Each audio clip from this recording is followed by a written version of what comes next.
manokana. Amen. Raha vao tsy misy hetaheta ao anatsika dia tsy mety. Satria Andriamanitra tsy afaka manery ianao hoe raiso ty nefa ianao tsy mila an'ilay izy.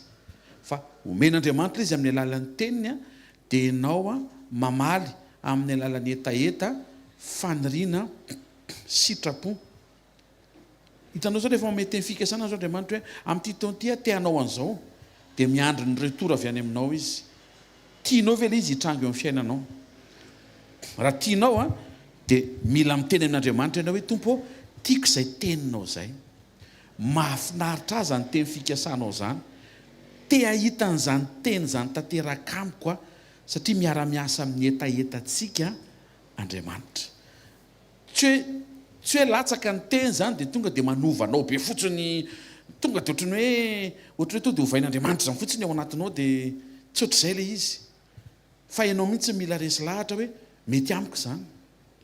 Tena mbola tsy ohatr'izany fa te ho ohatr'izany araka tenen'ny pasteur Sandra teo hoe iza no dia mangatany hoe tompo reko efa mba mandrosa fa mbola tsy tanteraka. Fa tena mangetaheta kosa ny iainan'ilay izy. Raha vao zay ny ao anatin'ny fotsika mahazo aina amin'ny fanamasina manampy ianao. Amen. Tsaka nytanao ataontsika hivavaka mangatamba amango ny fonao Jesosy ary anampy ianao Jesosy. Anananao an'izany hetaheta tsara zany. Anananao an'izany hetaheta ny sitrapon'Andriamanitra zany. Angatao sakafo ny vavanao dia miresa amin'Andriamanitra. Raha amin'ny anaran'i Jesosy Kristy avy a Nazareta, entinay tanatrianao ny fonay fangio zay tompo. Tena angetahetanao, angetaheta ny zava-panahy. Hifanaraka amin'izay teny omenao ny hetaheta ny anatin'ny fonay.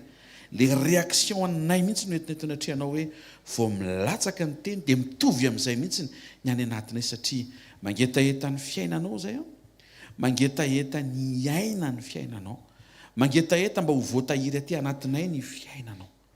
Vavaka izay mbo tanteraka any aminao zato isan-jato ny fifantohanay. Amin'ny anaran'i Jesosy Kristy avy a Nazareta. Amen. Zay. Alléluia.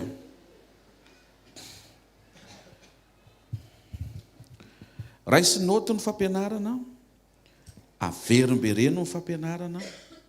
Zay mahatonga ny Paoly nanambara hoe mahasoza izy ny teny averina. Kanefa ihany koa tsy mahasolo ny famakianao teny, ny fiainonao toriteny. Mila mifameno zany reo. Isika tena mila manana fiombonana amin'Andriamanitra miaino toriteny, misaintsaina an'ilay teny, manintsy ny fo mifanaraka amin'ilay teny, ampiarina ilay teny. Amen.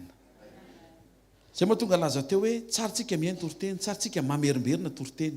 Tsy mahasolo ny famakianao Baiboly manokana miaraka amin'Andriamanitra. Tsika eto zao tsy moment tsy fotoana manokana iombonantsika amin'ny tompo zao eto, fa fotoana iarahany daholo be iombonana amin'Andriamanitra. Rehefa manokatra Baiboly nefa ianao ao an-trano dia inona lasa fotoana manokana kosa iombonanao amin'Andriamanitra. Zay mahatsara famakiana ny salamo. Avy ao amin'ny salamo ianao tarihy amin'ny fanahy masina hivavaka. Rehefa heninao zany fotry mitsoka ilay fiainam-bavaka mamaky salamo. Dia mangatamina-Andriamanitra hoe tompo tiako marina amiko izany salamo mahafinaritra be zany. Jehovah mpiandry. Zay ilay ny salamo vakitsika tamin'ny voalohany teo dia mangatà Jesosy misy fotoana ohatry ny mahita hoe eto amin'ity domaine ity mpiandry ahy ianao fa eto amin'reto ohatry ny tsy reko ilay izy. Ampio Andriamanitra mba hatsapa fa amin'ny domaine rehetra momba ny fiainako dia ianao ny mpiandry ahy. Ary ny réaction ny olona manana mpiandry dia tsy hananjava